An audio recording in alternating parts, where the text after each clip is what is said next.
It's well known that high levels of debt can be overwhelming, especially if it comes with high interest rates. What you may not know, however, you might be able to save some money negotiating with those creditors. Giving us some tips on how we have these conversations is Colin Evans from Evans Financial Group. Well, Colin, thank you for being here. Let's talk debt. Let's do it. Negotiations, all the things.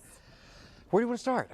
It's, Well, in this credit kind of credit-driven society. Okay, so we put together 3 different ways that you can actually kind of walk in and help possibly negotiate some lower rates. Which is a big deal. Every percentage helps. It is. And when we're seeing 26, 27, 28% on credit cards, it's like, oh my gosh, how fast that can really just take over and consume you quickly. So one of the first things is improving the credit score. And simple way to do that, make sure those bills are getting paid on time. That is one of the biggest things that you can do to look at. Research and compare offers. And one of the good things is a lot of these credit card companies will do, hey, transfer over a balance and you'll get 0% for a year. Keep in mind, sometimes that 0% might turn into a high interest rate that'll retroactive back to day one. However, if you're diligent... Wait, what does that mean, Colin? I'm going to stop you right there. So if you're going to be retroactive, say we got a $10,000 balance and I get to move it from a Visa to a MasterCard, well, if I don't get that paid off, that MasterCard might say, hey, we're going back to your first day and your interest is going to be retroactive. So that can catch up to you. So it is good time, though, if you're going to be diligent or you're looking at, hey, I'm only owing a little bit left. Maybe we can get out from some of this interest rates and by going into another credit card company.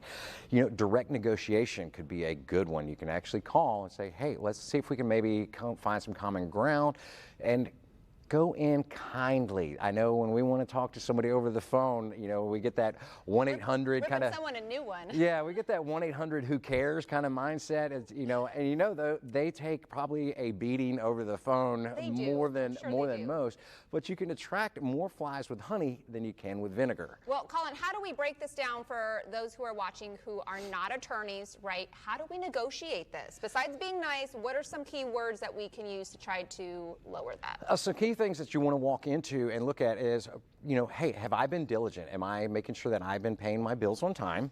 You know, that's one of the good things to look at. And you can even go in and say, hey, look, hey, I have a couple offers from, you know, ABC credit card company or XYZ credit card company that might be offering that 0% or a lower introductory rate. And if you've been paying on time and showing some good faith in here, they might be more inclined to do that.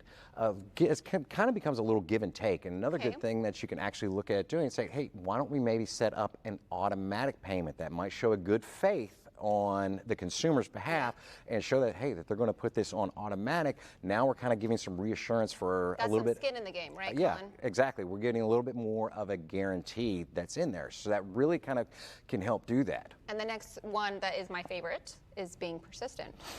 Being persistent, yes, it is. And you can be pushy, and sometimes, you know, that person might not have the capabilities to, you know, to approve that.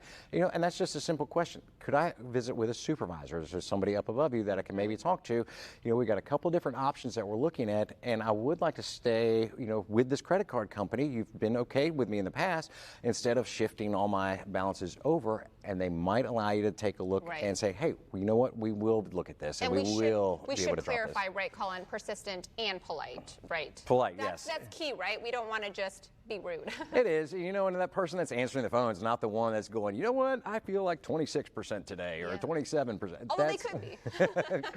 You know, they might have a little bit of a pull or a little bit of stroke with the company, but pushing the envelope just a little bit, sometimes it is persistent to help and get that up to a higher level and saying, hey, could we look at doing this and maybe dropping these rates down for us? What about offering something in return? Offering something in return, this is simply, you know, the quickest one is, hey, why don't we go ahead and we set up these automatic drafts? Okay. And we put this. That's kind of like a little last minute thing to see if you're kind of going on some last ditch efforts to say, if we maybe set up some automatic payments, would you be willing to drop this down? Or I'll just have to ship this to, you know, another card company that will be willing to take those debts for a period of time. Yeah. You know, and then outside of that, sometimes it is also a great stretch if you have a great relationship with your bank. And sometimes we do get into a jam, and that might be the time to go look into visiting with your banker and putting this in, especially like it's typically your local or your smaller ones are going to have a greater with the relationship basis and help you dropping those, getting into a smaller package to be able to cover those notes. Throwing some weight around. I love it. Well, thank you so much, Absolutely. Colin, for being here today and talking to us about negotiating lower interest rates. Absolutely. Thank you.